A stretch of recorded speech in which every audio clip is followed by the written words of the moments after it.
Meet Joel, played by sexy muscle man Pedro Pascal. I'm your daddy. And his daughter, Sarah, played by Astrid. They sat down for breakfast, having some lunch, drinking some mixer. It's crazy to me. When was the last time you drank straight mixer? When Uncle Tommy walks in, he's upset they have no pancakes. In fact, they make a big point about it. This is what you call a setup.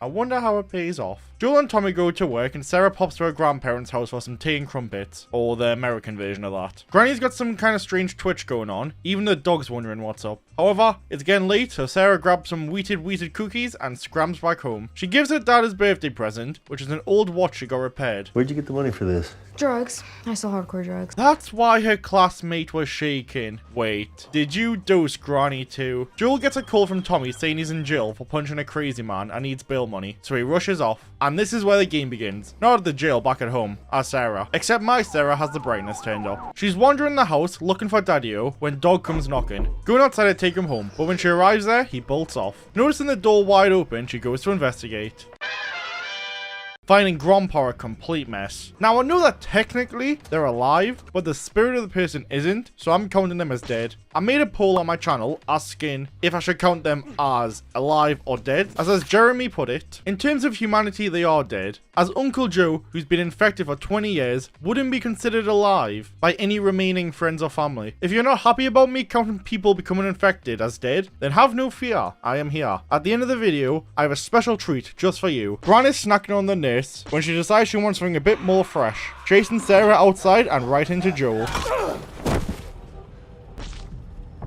I'm your daddy. They get into the car and start driving away when they spot Grand and a nurse up and walking. Or at least they were before Tommy runs them over. When driving away, we see them starting to eat the neighbor. Sucks to suck, buddy. How do you know? How do you know we're not sick? Oh, I can answer this one. At the start of the series, it's explained that this isn't your typical infection. It's a fungus kind. So as long as you don't have any flour, grained food, or Tiffany the stripper, then you're safe from the fungi. You're saying it's mostly people in the city. The city? Probably best to stay away from there then. They arrive into the city where a lot is happening. I'm counting anyone bit as dead, as that's also a way you can become funginated. Before I show you how the city's doing, make sure you drop your death prediction in the comments below, and give the video a like when you're down there. Green shade is pinned against the wall, and not in the fun way. Bike man gets bit and tackled. Red's put to bed. Green shoes takes it from behind. Brown jack is getting dragged, not counting it as a dead, just a weird interaction. I'm blue gets squished. And finally, Headless, who is, well, headless. A bunch of people smash through this theater window, but when Tommy backs it up, like his daddy taught him good,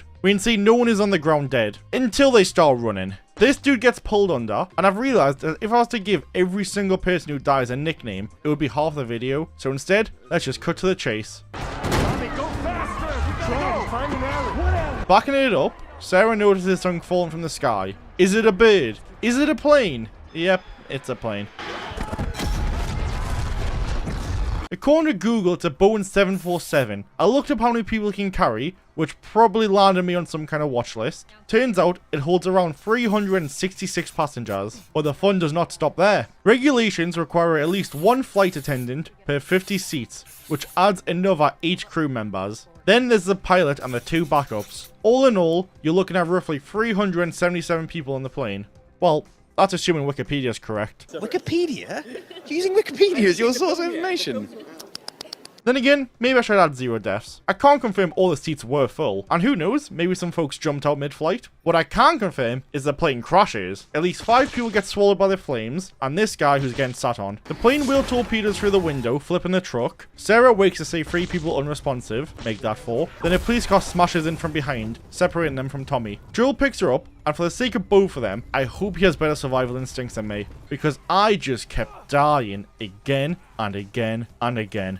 Can someone kill this thing? It's blocking my... Oh no, please take my daughter instead of me, I beg. God, you people suck. Can't even stand on your own 2 feet. Girl, you better get up. Oh no, you're dead. Okay. Sucks to suck.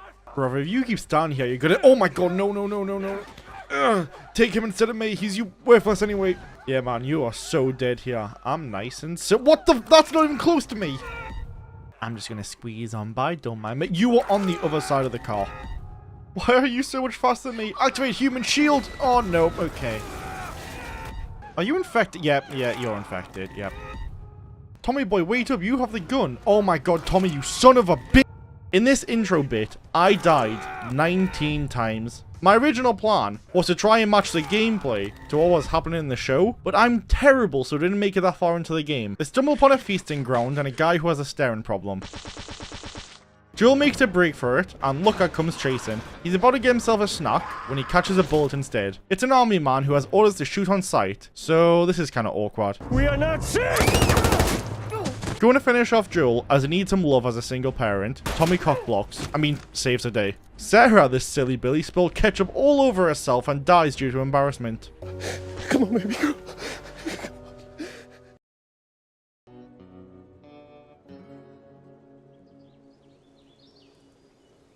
A kid shows up in the quarantine zone looking for safety. They scan him to check for an infection. When the test comes back positive, he gets offered everything he could want, including a lethal injection. People are burning bodies, and hey, I could recognize that shirt from anywhere. It's the kid.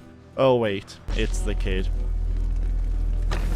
Joel is dealing substances in hopes for a getaway car, and now it seems like a good time to introduce Tess. She's currently being held hostage by some guy named Robert, which is embarrassing enough. Imagine getting captured by a dude with Bert in his name. They had a deal for a car battery he never paid up on, and instead of paying her back, he beat her up and took her hostage. Why? He's scared of Joel as they bank or something. Joel and Tess, not him and Joel. There's a few flaws with Bert's plan, as surely kidnapping his slumber pumper would make him more annoyed, but hey, who am I to judge? An explosion goes off, taking out henchman number 1. Outside, a gunfight breaks out between two warring factions, Fedra and the Fireflies. Lucky for you, I've poured a whole 3 hours into this game, so I'm basically an expert now. Fedra runs the quarantine zone like a work camp. Strict, brutal, zero patience. The Fireflies are wannabe freedom fighters who cause more harm than good. Done. That's all you need to know. Tess gets captured as they think she's a fly, and Joel goes to see a man about a map, as he's wanting to find his brother Tommy, who's currently living in butt-ass nowhere. He goes home and starts consuming everything. Wait, I've just realized 20 years has gone by since the fatal condiment issue. Do you know what this means? Happy birthday, Joel! Oh no, look at that broken watch. You see, this is why we can't have nice things. I'm sure Sarah will. In the morning, Tess makes Joel some coffee, so I guess imprisonment wasn't that bad. She tells him that the car battery's gone, but knows where to look. And then we meet Ellie, who's currently getting held prisoner by the Fireflies, as nothing spells freedom like chaining people up. Now that I've met Ellie both in-game and the TV show, we should probably address the elephant in the room.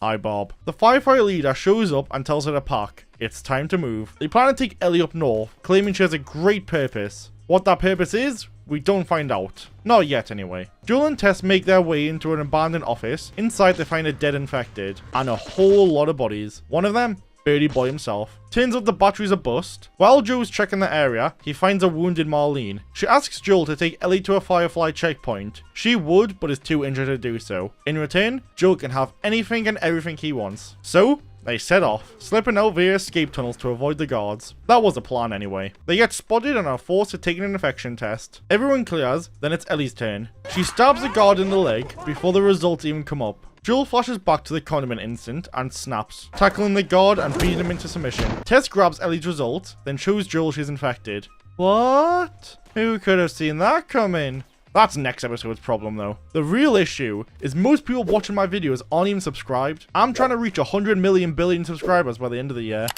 Subscribe.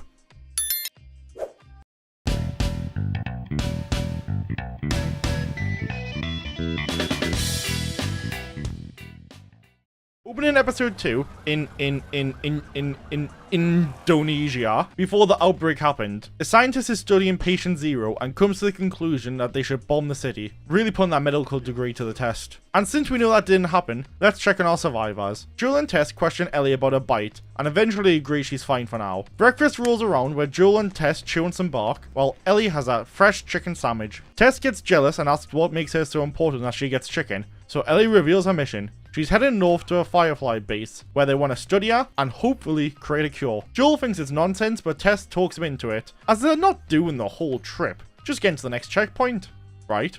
If she so much as twitches, don't.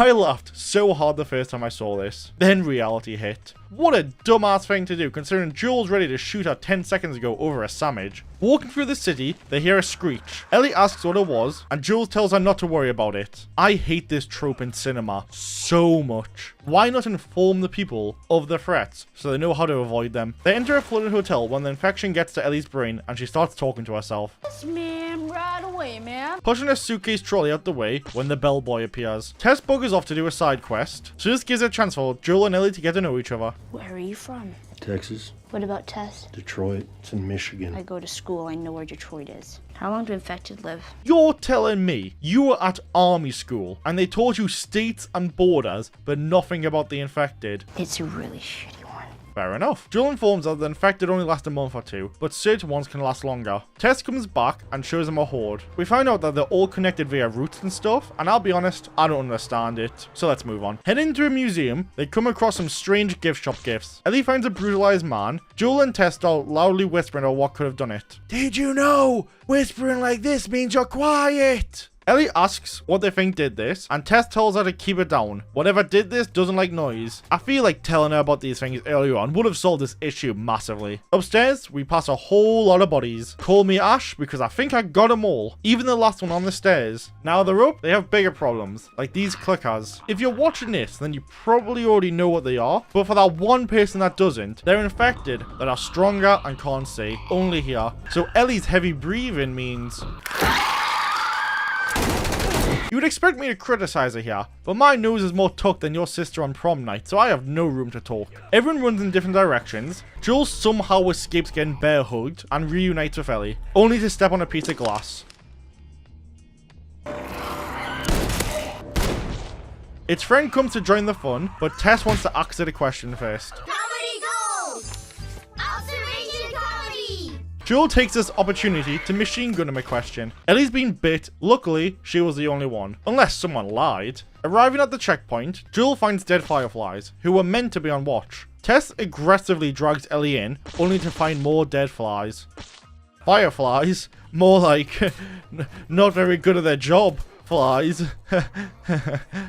We find out someone was bit, turned, and everyone died. Not sure how that works. Tess shows the shocking truth that she was also bitten. Joel, you sneaky devil. Oh, you meant by a clicker. I knew that. Her last wishes is for Joel to take her to some people named Bill and Frank, who will get Ellie off and finish the mission. These people seem really nice. I can't wait to meet them. An infected comes back to life, so Joel pulls out his peewee and ends it. Unfortunately, it was too late. The others have already been alerted and are rushing over. Joel pulls Ellie out, and Tess stays behind to make the sacrifice play. Saying that, is it a sacrifice play if you're gonna die anyway? The infected break in, but instead of attacking Ellie, they decide they want to get freaky, and the sparks fly. Literally. The question is, what do I add to the toll? The closest number I could come up with was... I got this by counting every single infected that was outside the town hall. I'm sure there were more inside, but I can only count what I can see. That's why the plane will remain at 0. But we've moved on from that now. So, bye Tess.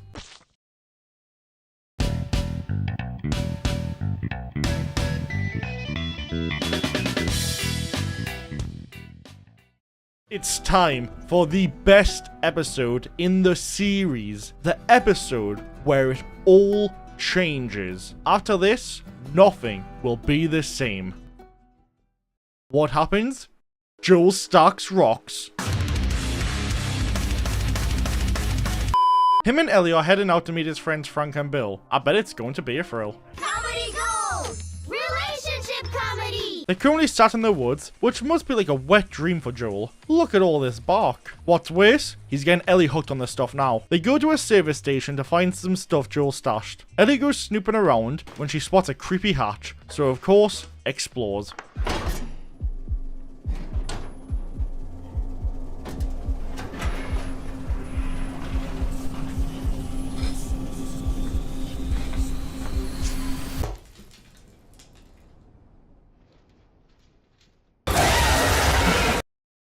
Dropping down, she finds some blood stoppers and a trapped infected. Since it's stuck and helpless, Ellie decides to give it a makeover by stitching it up with her magic brush, then ultimately ending the session. She pops back out to see Joel putting away his rifle, as there isn't much ammo. I personally would still take it, as something is better than nothing, but hey, what do I know? They're walking in the countryside when Joel says they should change direction, as there's something he doesn't want Ellie to say. Look at him, the big softy. I'm sure whatever it is can't be that bad. Monkey balls. Okay, let me start the tally. I'm only counting skulls to make it a bit easier than trying to form a human out of the bones. A few moments later. I counted 14. There's probably more behind the grass piles, but I cannot see them, so I will not count them. Moving back in time to meet some of these people, kinda. We see them getting ready to be shipped off, except this guy, who's been a creeping Tom watching through cameras. Once everyone's gone, he heads out and starts preparing, turning on the water pumps, building a generator, and stocking up on the essentials. He also builds a wall, with a few traps. His gun is a success, with him pulling a 16-inch carrot out the ground.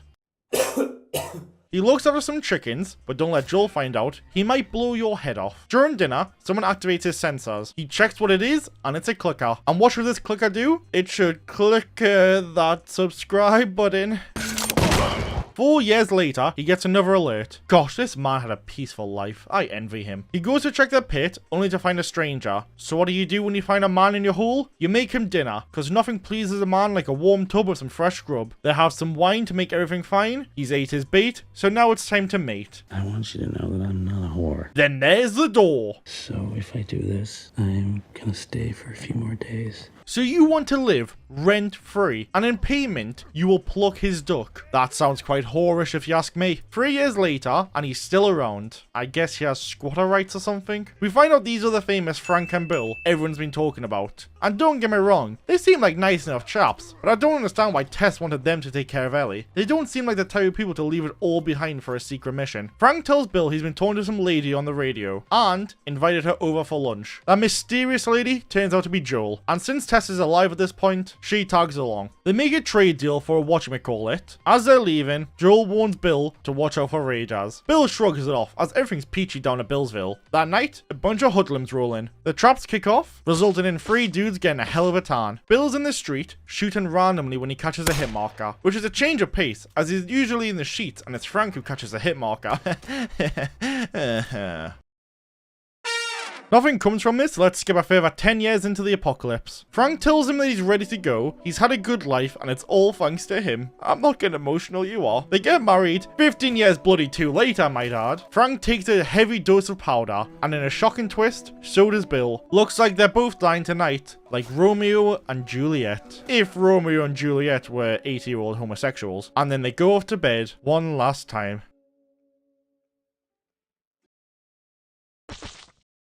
God damn, I love their story. It was perfect. Perfect. Everything, down to the last minute details. Back to the present, Joel and Ellie arrive at the Ville. She finds a note saying peace out. Joel decides to take Ellie to find his brother, as apparently he's an ex-Firefly. While they wait for a cat battery to charge, Ellie once again goes snooping. This time, instead of a blood stopper, she finds a life stopper. Then they head off, right into episode 4.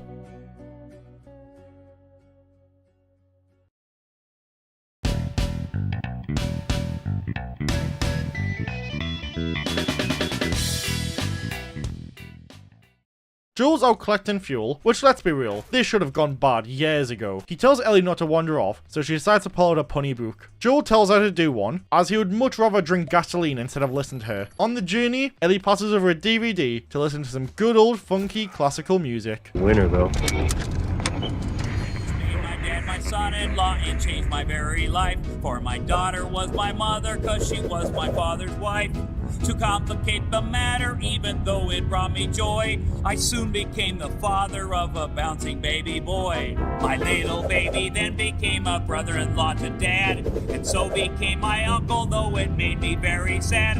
For if he was my uncle, then that also made him brother to the widow's grown-up daughter, who of course was my stepmother. That's enough of that. Pulling over into the woods and resting for the night, Ellie asks if they can start a fire, but Joel shuts it down. He doesn't want to risk anyone spotting them. Can we start a fire? Now, why am I going to tell you no? Because infected will see the smoke. No, fungus isn't that smart. This is too remote for infected anyway. So why don't more people live out here? If the city is where the infected live, then why live in the city? In the morning, they set off, coming across a roadblock. Joel checks it out, finding 2 skelly bobs, but no way around. And if you can't go over it, and you can't go through it, you need to go around it. They pass this cluster of bones, so once again, let's work my magic and cast the spell Depression. I have counted 12 skulls, however 4 of those are questionable. A man calls out for help, so Joel tries to run him over. It appears he's not the Snow White he claims to be, and in fact a raider. They smash through a store window, landing right in the middle of a firefight. Joel lays down cover in fire, while Ellie dives for safety. They push forward and Joel takes out another off screen. Then a guy busts in through his back doors and starts choking him, making Joel wonder if he really is the daddy. Ellie comes up from behind and shoots the strangler, leaving him paralyzed. No, it's okay. I'm gonna go home. I'll tell everyone you're good. I don't know what to do. My legs don't work. Like they used to before. Get back behind the wall. Rose is interrogating this group's doctor as he helps some people escape from whatever this group is. He refuses to talk since he's the only doctor they have, thus can't kill him. So take that, you mannequin-loving bitch. I am so sorry for doubting you. Rose orders her people to look for 2 runaways called Henry and his brother. We'll learn more about this group in the next episode. For now, we get to watch Joel and Ellie escape to another building, looking for high ground. Joel scatters glass everywhere, so no one can sneak up on them while they sleep. That seems smart. At night, they get woken up by someone sneaking up on them.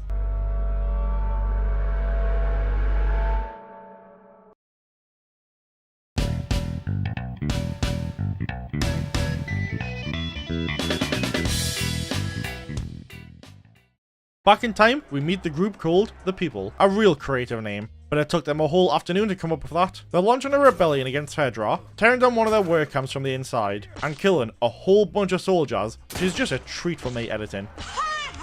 They're on patrol, looking for Henry and his brother, dragging a prickly body behind. Rose questions some ex-Fedra workers who know where Henry is, and once they rat on him, she tells this guy to kill them and burn the bodies. We can see there are 15 people here, and someone's foot who is camera shy, as well as these 5 gentlemen who didn't make it into the last shot. After a considerable amount of time has passed, Henry and his brother go searching for food and a way out of the city. Something which I don't believe would be too hard, as Joel and Ellie came into the city quite easily, and drove a while before bumping into anyone. They find Joel and Ellie, and now we're up to date. They agree to help each other get out of the city, using some tunnels that's filled with the infected. This should be fun to count. Going from building to building, making it into the tunnels, they walk, and walk, and walk, and walk. Exiting the tunnels at night. Gosh, I'm glad they took the time to tell us how dangerous the tunnels were. I wouldn't believe it otherwise. Walking down the street, someone takes pot shots at them. Joel sneaks around, getting the drop on the sniper. He asks the guy to hand over the rifle, as he would much rather not pull the trigger. The old man doesn't listen, so Joel puts a bullet in his behind. Turns out he was using a radio to call for backup from The People. Joel lays down cover and fire, lines up a shot, and takes out the driver. The jeep crashes, fuel leaks, and boom, it explodes.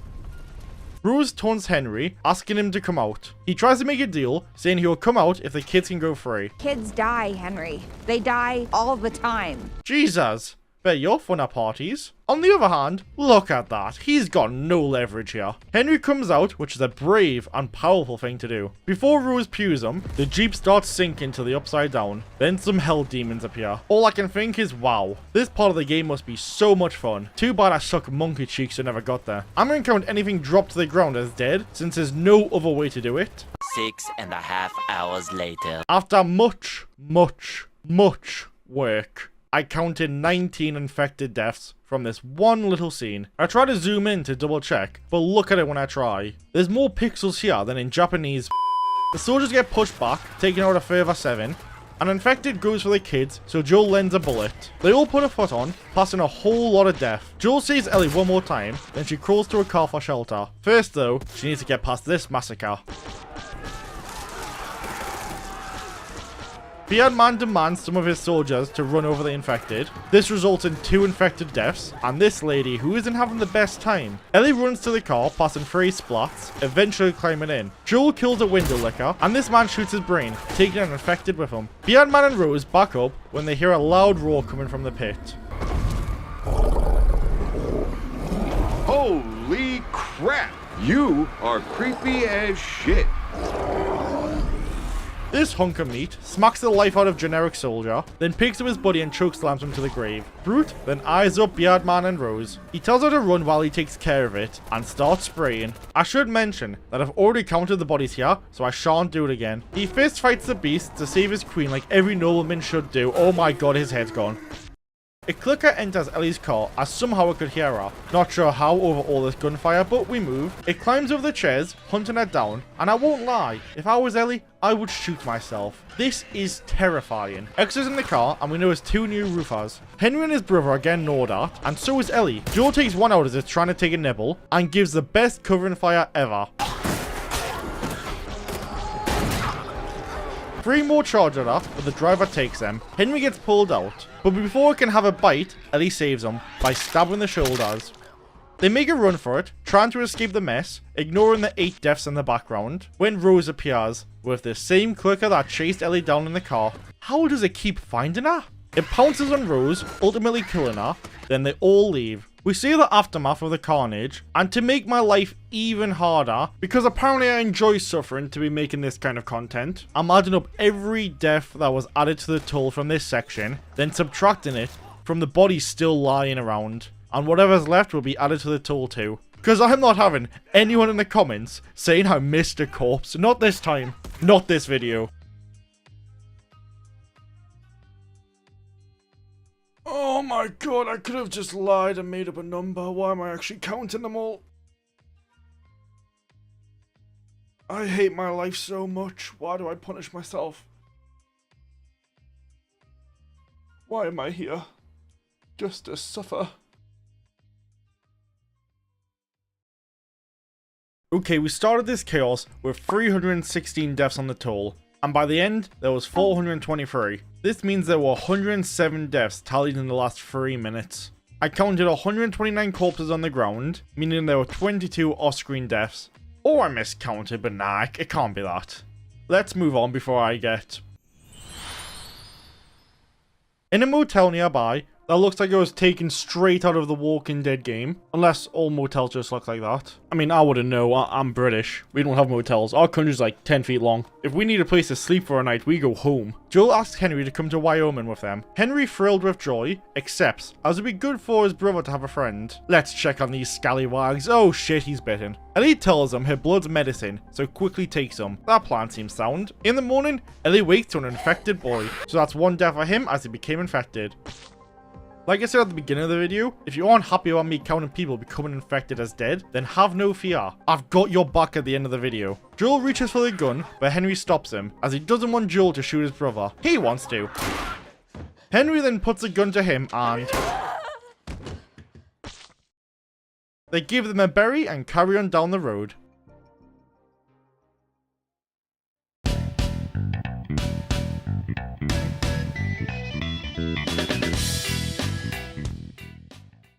Three months later, deep in the snowy snow, a deer's hanging around and a stranger's hauling 3 rabbits back home. Inside, he finds his wife held at gunpoint by our heroes. They're asking for directions to find Tommy. The couple tell him to head west, past the River of Death, but warns there's a crazy group out there, leaving bodies all over the place. I can't wait to count them. Before leaving, they tell Joel his brother's probably gone. Guess optimism hasn't made it out here yet. Out the door, they snag one of their rabbits as a final screw you. This means it's time to walk, and walk, and walk, and walk. The Last of Us, more like... the last few steps before they walk again. Us. Finding a bridge across the River of Death. This means they're in bad guy territory now. They walk some more and damn. Look at this. Up the way from that hilarious joke, they get surrounded by horsemen who are on, well, Earth, demanding them to drop their tings and get ready to be sniffed. By a dog, not a guy. This doggo can sniff out the infected, which isn't great news for Ellie, who is more bit than a curb after your cousin being a visit. So when it comes up to her, it starts playing. Sir, I think your dog is broken. Joel tells him that he's looking for his brother, then they ride off together. Gosh, they're lucky they brought 2 extra horses for Ellie and Joel. And where did the dog go? Inside the fortress, Joel and Tommy become reunited, and it feels so good. They get a real meal for the first time in forever. Ellie notices someone staring, so it tells her to sod off. She was just curious. Kids around here don't usually look or talk like you. Wow, that's mean. You're no Princess Peach either. Tommy tells Joel that he's married to this lady, and he gets weird.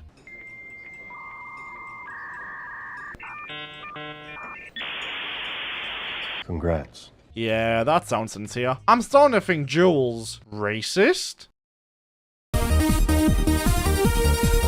Going on a tour around, Joel finds out that everything is shared and everyone's equal. Communists detected on American soil. Lethal force engaged. Asking Tommy to join them on the journey, he declines the offer since his wife's pregnant. Then Joel storms out. Ellie gets her mop chopped and finds out about Sarah, Joel's daughter, and that horrific incident. She then gets dragged to watch a movie to occupy her for a bit. So Joel and Tommy can trade secrets, like, how many infected have you killed? How many people have you killed? Did you know Ellie is immune? Joel opens up to Tommy, saying he's too old to complete the mission and struggling to keep up. He nigh on begs him to take Ellie, as he's too scared he'll get her killed, which, let's be honest, is bloody depressing. Tommy agrees to take her to the Firefly base. Now comes the fun part, the awkward conversation with Ellie. Joel tells her the news that Tommy will be taking her instead, and she's all like, "What? We're meant to be a team!" And he's all like, "I ain't your daddy and you ain't my daughter, so tomorrow you can bugger off." And then he does his specialty of storming out. The next day, Tommy comes to collect her. Then they head to the stables, where they find Joel aggressively beating his meat. I'm sorry, it's been a long day. You deserve a choice. Still think you'd be better off with Tommy. Let's go. That's good. Now the 3 of them can head out. The more the merrier. Adios, big brother. Wait, you're not going with them? Just because Joel's going doesn't nullify everything he said. The guy's still worn out, paranoid, old, and running on guilt and booze. It would be way better if both of them went to save the world, no? I guess not. Joel tries to teach Ellie how to shoot, which should come in handy for future episodes. Keep watching to find out why. They arrive into another city, still searching for the Fireflies, but whoop-de-doo, they're not here. They've moved to another facility. Of course they did. Hearing some people outside, they rush to the horse when they get attacked. Joel chokes the guy out and snaps his neck, then realizes he's been stabbed by a broken bat. Ripping it out, which clearly means he's never seen the pencil through the bag video. I couldn't find a bag or a pen, so I thought this will do. Joel. Bat. Joel pulls out bat. To be fair, it's not that bad. Why did I do this? I could have just found a video online.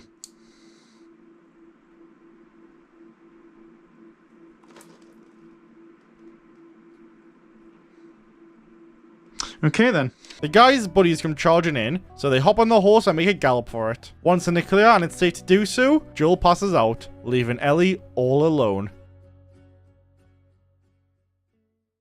Joel may have passed out, but something he can't pass on is my brand new channel membership that has launched today. For the low price of $5, you get access to all these perks. The top one's my favorite. So if you like my Death Toll recaps, or just love hearing me lose my sanity episode by episode.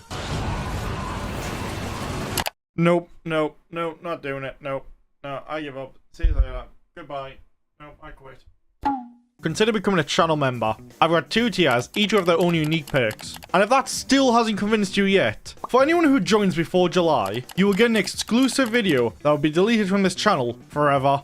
This video will be doing something crazy, like, I don't know. I'll cook a piece of chicken. I don't know. $5 a month.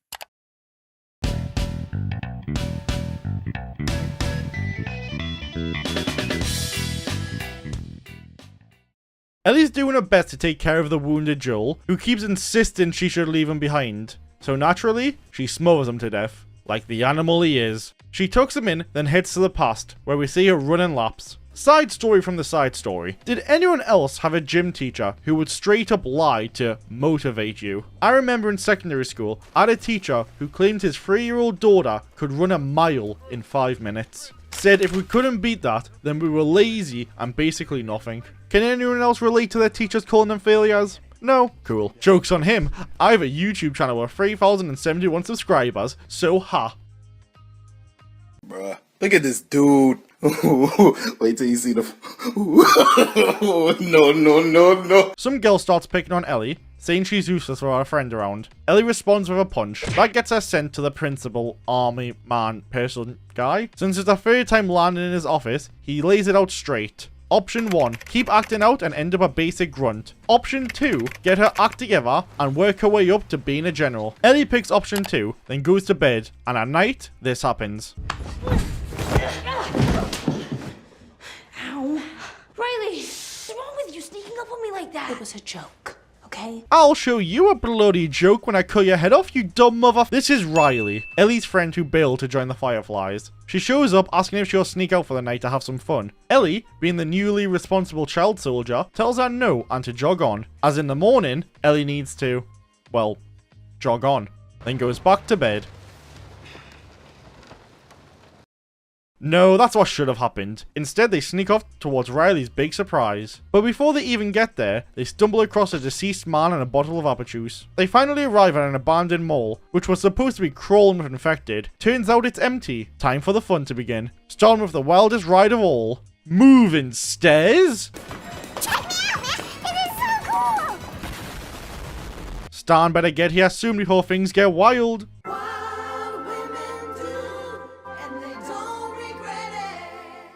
Get why people back then wanted all this stuff. Looks uncomfortable. I don't know, mine fits pretty nice. I mean, who said that? Oh look, spinning horses on a ferry wheel. Sitting on the Nayas, they crack open to have some apple juice. Next up, the arcade. Heading straight to the Mortal Kombat machine to watch an amazing video which you should check out if you haven't already. And subscribe whilst you're at it. It's free and it helps me out. Fuck yeah! Thank you, Ellie. The laughter and cheers from watching the pure cinematic gold I call my videos ends up waking an infected. But let's not stress about that just yet, because Riley's got one more surprise up her sleeve. A second pun book?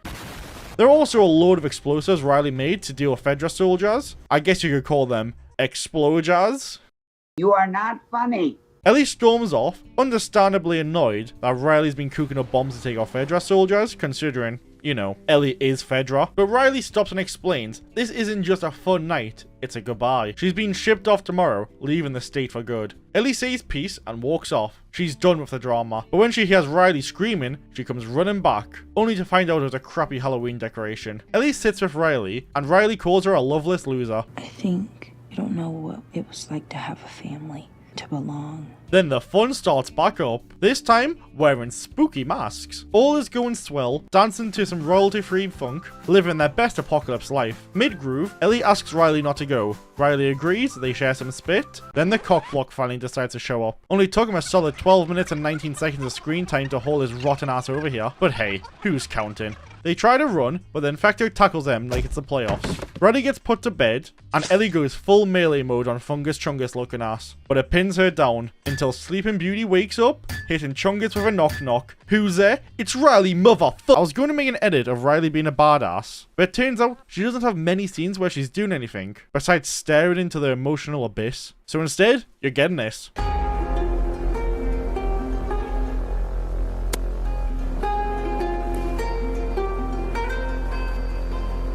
Funny enough, the creepiest part about this scene isn't Fungus Chungus, it's the Ice King staring in the background. No, not the Adventure Time creep. I meant the Game of Thrones dude. Anyway, where were we? Riley's getting funged on when Ellie lands the final hit, finally taking out Mr. Shroom once and for all. Before they bust out the apple juice to celebrate, Ellie spots a bite on her arm. On the bright side, Riley's bitten too, so you know, they can ride the infection train together. Except this is a past, and we know Ellie's immune, she just doesn't know that yet. Riley gives two options. You take the easy way out. Bad news.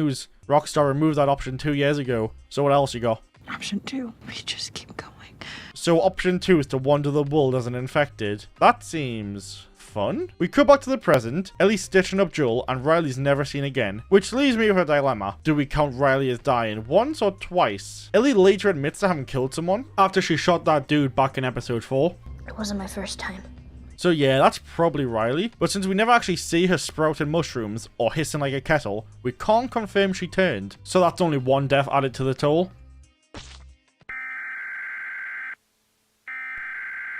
We interrupt our program to bring you this important message. Put away your pitchforks and let me speak. Ellie later admitted to killing an infected Riley. When I got bit in the mall, I wasn't on my own. My best friend was there, and she got bit too. We didn't know what to do, and she says, you can just wait it out. And then she did, and I had to. So let me add another death to the toll. Now, back to your regular scheduled programming. Before we move on to the second to last episode of the season, I just want to say, when I first watched this episode, I thought it was poor. It felt like unnecessary filler to the real story. Then I rewatched it. Now, I also find it boring and unenjoyable. Or maybe I hated this episode because of my own insecurities. Maybe I'm just a bitter, lonely guy stuck in a dead-end job with nothing to show for it. Sitting around waiting for the sweet, cold void I call my soul to finally swallow me whole. Nah, that can't be it. It's definitely the episode. Luckily, the final 2 episodes are very good, and I don't want to keep you waiting, so roll the intro.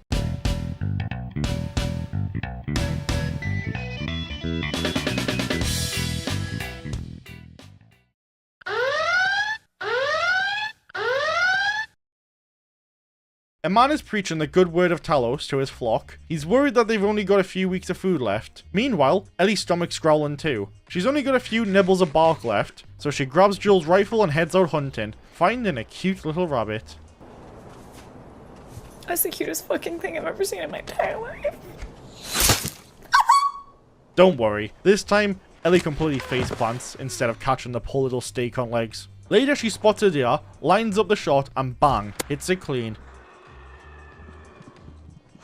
She follows the trail, unfortunately, not the first one there. The preacher beat her to it. They yell claimed, but Ellie doesn't follow the rules, pulling her gun and telling them to back off. They introduce themselves. My name is David. This is my friend James. David offers a deal, medicine exchange for half the deer. Ellie agrees, as Joel's in dire need. James heads off to get it. While they wait for his return, David starts casually trying to recruit Ellie into his friendly neighborhood cult. He mentions how apparently 4 of his people went scavenging nearby, but a crazy man and a little girl killed one of them. What a coincidence, almost like how Ellie and Joel took out a dude from a 4-man squad. James returns, but this time, he's got a gun pointed at Ellie. David tells him to stand down, and James, like a good boy, lowers it. Ellie runs off with her medicine, leaving her half with the deer. She gives Joel a dose of the good stuff. David and James then go home with the whole deer. He tells his group he found the girl that helped kill one of them, and in the morning, he'll go after her. Yes, we found a girl who was with the man who took Alec from us. When the sun rises, I'll lead a group out to pick up her trail. We'll follow it to wherever they're hiding, and we'll bring that man to justice. You should kill him. You should kill both of them. Bloody heck, you're giving Carlos a run for his money there. Gathering around, saying a little prayer over their mystery meat, then dig in. James, though, looks a bit hesitant, which is weird, considering this guy swore it was venison. What is it? Venison. I mean, come on. He said it with such confidence, how could you not trust that? Next morning, Ellie's feeding the horse when she hears voices. She goes to check it out and finds a cult squad, keeping their promise to hunt Joel down. Ellie rushes back, trying to wake up Joel, but his lazy ass won't budge, and people say the end of the world is tough. She jumps on the horse and draws them away. While riding, James the sneaky devil pops old Lucky in the head, then lines up his shot on Ellie. Before he can pull the trigger, David stops him, picking up Ellie and takes her back to camp. Now I think about it, maybe James is trying to do her a favor. A quick way out instead of being stuck with this creepy preacher. The others go looking for Joel, so now he decides to get up. About time. He chokes out the intruder, heads out and knocks down 2 more. Then comes the interrogation. He's demanding to know where Ellie is. One guy cracks, giving up the information. Joel thanks him with a nice warm hug. The last guy, terrified, asks, Who are you? Joel looks him in the eyes. I'm Negan, shithead. Ellie is being caged like an animal. She tries to escape when she spots someone listening in, asking David if she's next up on the chopping board. He tells her he would rather not, but never say never. Then tries to convince Ellie to be his equal, join the group, and rule together. He's officially gone from cannibal to full-blown psycho, reaching out and strokes Ellie's hand like this is not the creepiest move ever. But Ellie's not about to be anyone's play toy. She snaps his fingers like twigs and goes for his cage. But he cage slams out like it's raw. No, not that way, sadistic beast. And walks off, telling Ash she'll make good soup. Luckily, Joel has arrived. He starts searching and finds 3 people hanging out. Observation comedy! Meanwhile, Dave and James prep Ellie for what we'll politely call surgery. Before they can start slicing, Ellie shouts out she's infected. Ellie, you silly sausage. Joel told you not to tell anyone. Though, calling you a sausage might be a bit insensitive given your current circumstances. David's in disbelief that someone can survive as long as she has after being bit. Ellie uses a moment of confusion to break free, taking out James in the process. She bolts past the kitchen, grabs some firewood, and chucks at David, who's now on full warpath mode. The place goes up in flames, tension's maxed out, and when he starts saying things like this, how can you not be scared? No one likes being humiliated, Ellie. I saw a Reddit thread that would say otherwise. Don't ask me why I looked that up. We all have our hobbies. Mine is definitely not that. I promise. This isn't looking great for me. Oh, you hear that? That's me digging myself a hole. Speaking of holes, that's where this character's performance went. Not sure if the guy had a long day on set, but man, this acting is a tough watch. You don't know how good I am. You don't know what I could have given you. Ha! Ha! I'm acting. Ellie surprise attacks the next Oscar winner, only to get floored in return. I thought you already knew. The fighting is the part I like the most. I take it all back. This is acting. I'm genuinely concerned for my own safety, and I'm a 23-year-old white guy. I am the danger. David removes one hand from Ellie, going to take his wiener out. Ellie slips a hand free, grabs the knife, and strikes. Again, and again, and again. So many strikes, Joel's never going to catch up. She stumbles outside, and there he is. They hug it out in one of the most emotional moments of the series, then head off, straight into the final episode.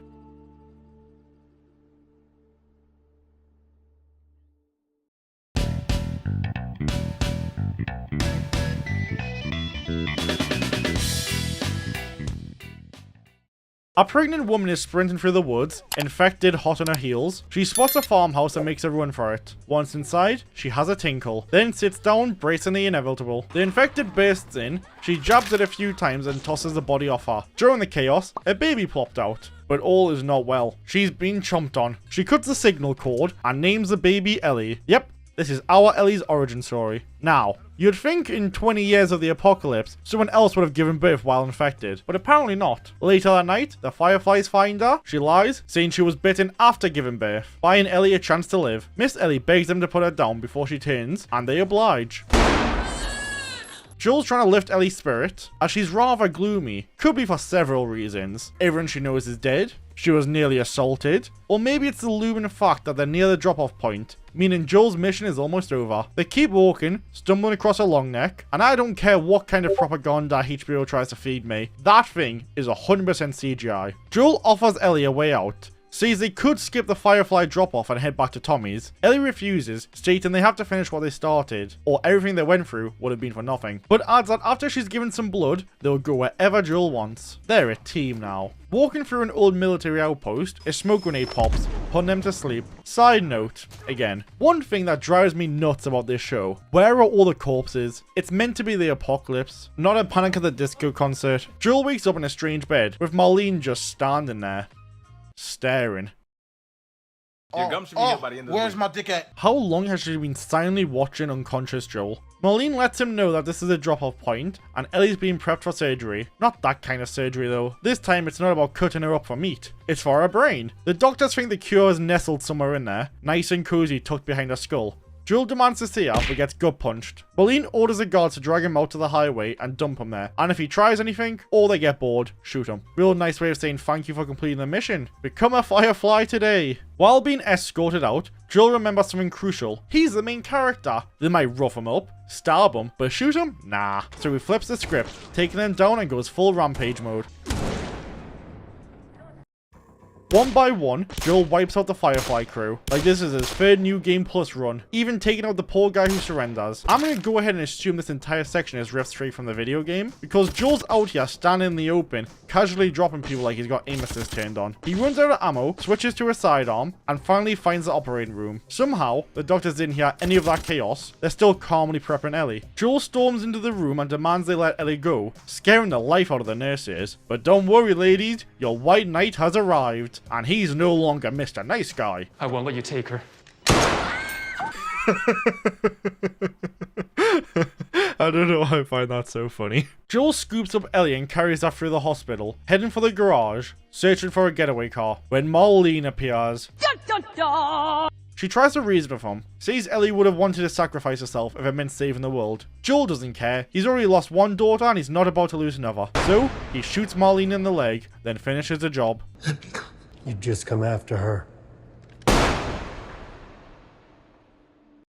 No loose ends. Besides the 3 nurses, but we won't talk about them. Cut to the car ride home. Ellie wakes up. Joel feeds her a full-blown lie. Apparently there are tons of immune people. The Fireflies ran tests, but there's no cure. Oh, and raiders attack the hospital, killing everyone except them 2. The car breaks down, so they hike up and over a mountain, finding home on the other side.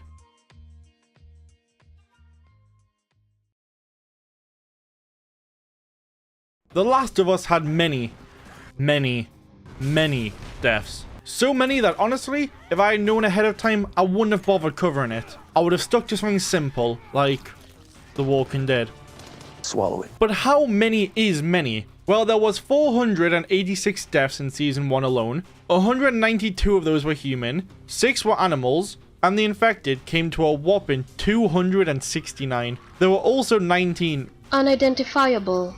Couldn't tell if they were human or infected. And for those who don't count the infection as a death, then there were 441 deaths in the show. 147 humans, then you've got the 6 animals, 269 infected, and the 19 unidentifiable. Alright, that's all from me. If you enjoyed, like the video, and I hope to see you in a bit.